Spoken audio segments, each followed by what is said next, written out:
Hello everyone, আশা করি আপনারা সবাই অনেক ভালো আছেন। আমিও অনেক ভালো আছি। আজকে চলে আসলাম শেরপুর জেলার নালিতাবাড়ী উপজেলার মধুটিলা ইকো পার্কে।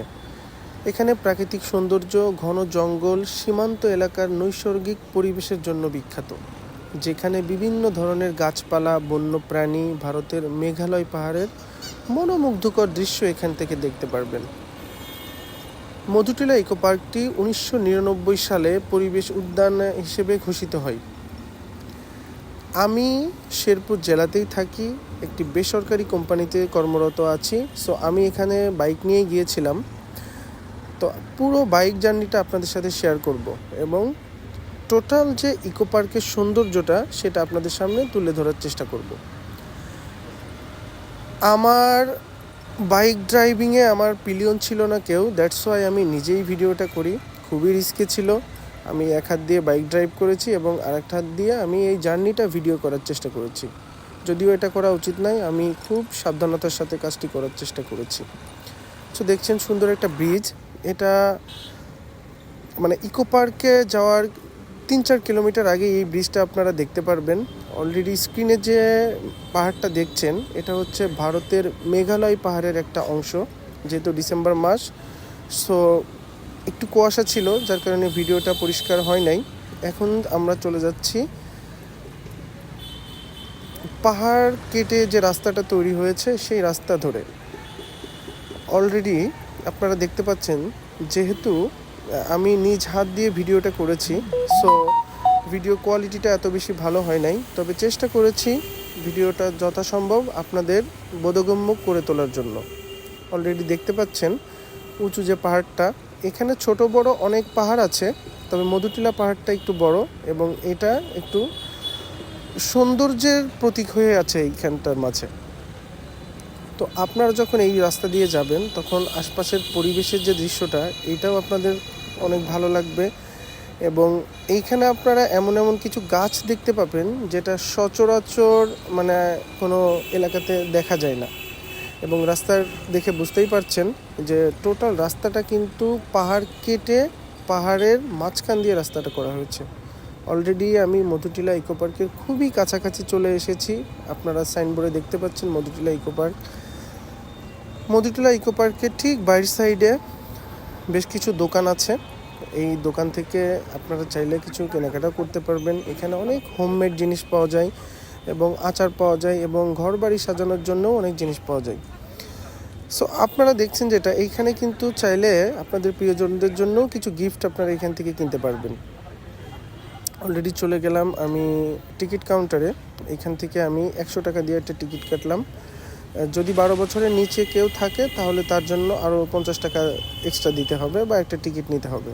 এনিওয়েজ, আমি এখন মধুটিলা ইকো পার্কের গেটের ভিতরে অলরেডি প্রবেশ করেছি।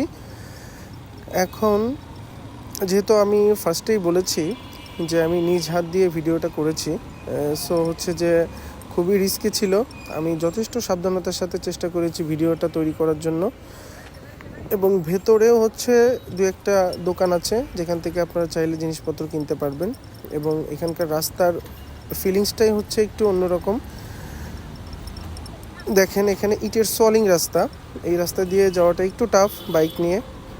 তারপরেও আমি এটা চেষ্টা করেছি যতটা সম্ভব ভালোভাবে নেওয়ার জন্য। আপনারা একটা হাতি দেখতে পাচ্ছেন, হাতির আর কি নিদর্শন। দ্যাটস মিন এইখানে কোনো একটা সময় হাতি চলাফেরা করতো। ইভেন এখন যেটা হয়, এখন হাতি দেখা যায় কিন্তু সেটা খুব কম। এখানে যে প্যাডেল বোটটা দেখতে পাচ্ছেন, যেহেতু এখন শীতকাল, এখন এখানে পানি না থাকায় প্যাডেল বোটটা উপরে রেখে দিয়েছে। এনিওয়েজ, আমরা সামনের দিকে আগাই।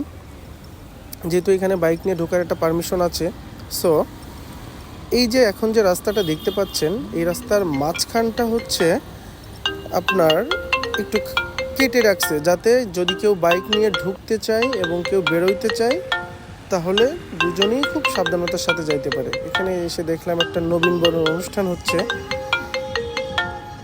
আপনারা দেখতে থাকুন। এখানে নবীন বরণ অনুষ্ঠানে একটু গান বাজনাও ছিল। আচ্ছা সরি, এটা হচ্ছে নবীন বরণ অনুষ্ঠান না, এটা কোনো একটা ব্যাচের হচ্ছে পুনর্মিলনী অনুষ্ঠান ছিল। তো এনিওয়েজ, এখান থেকে তাকালে দেখা যায় যে পাহাড়টা কত উঁচু তো আমি চেষ্টা করলাম যে আরও কিছু জায়গা এক্সপ্লোর করার জন্য। সো এখান থেকে আমি চেষ্টা করলাম যে আর আশেপাশে কি আছে সেটা দেখার। সো ওইখান থেকে আমি চলে আসলাম, এসে নতুন একটা রোড দিয়ে সামনের দিকে এগোতে থাকলাম। এটাও ইটের সলিং রাস্তা। সো সলিং রাস্তা ধরে যখন আমি আগাচ্ছি তখন দেখতে পারলাম যে সামনে অবশ্যই কিছু একটা আছে। আমি এইটা এক্সপ্লোর করার ট্রাই করলাম। এটা হচ্ছে ওয়াচ টাওয়ার। এই ওয়াচ টাওয়ার থেকে আপনি টোটাল পাহাড়ের ভিউটা দেখতে পারবেন। এখান থেকে যেটা দেখা যাবে সেটা হচ্ছে ভারতের মেঘালয় রাজ্য, বন্য শূকরের দল, বিএসএফ ক্যাম্প, কাঁটাতারের বেড়া, তুরা পাহাড় এবং সাথে প্রাকৃতিক ও মনোরম পরিবেশ। তো আমি এখানে গেলাম, যাওয়ার পরে একটা টিকিট নিলাম। টিকিটের প্রাইস কত ভাই? প্রতিজন 20 টাকা ভাই। আচ্ছা, আমাকে একটা টিকিট দেন। আচ্ছা ভাই, 20 টাকা দেন। টিকিটটা নেওয়ার পরে আমার আর দেরি সহ্য হলো না, আমি দ্রুত উঠে গেলাম ওয়াচ টাওয়ারের একদম চূড়ায়। এখানে যে দেখলাম যে দূরবীন, মানে এই দূরবীন দিয়ে আপনি চাইলে দূরের জিনিসগুলো কাছে দেখতে পারবেন। তো দেখেন আমি অলরেডি অনেক উঁচু অবস্থান করছি এখন।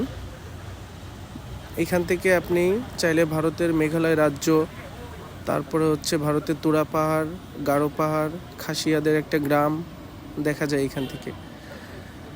তো আমি এই সৌন্দর্যটা উপভোগ করতে করতে আমিও একটা দূরবীন নিলাম এবং দূরবীন নিয়ে দেখার চেষ্টা করলাম। সত্যিকার অর্থে আমি দূরবীন দিয়ে সেরকম কিছুই দেখতে পারি নাই, কারণ দিনটা একটু কুয়াশাপূর্ণ ছিল, দ্যাটস ওয়াই দেখা যায় নাই।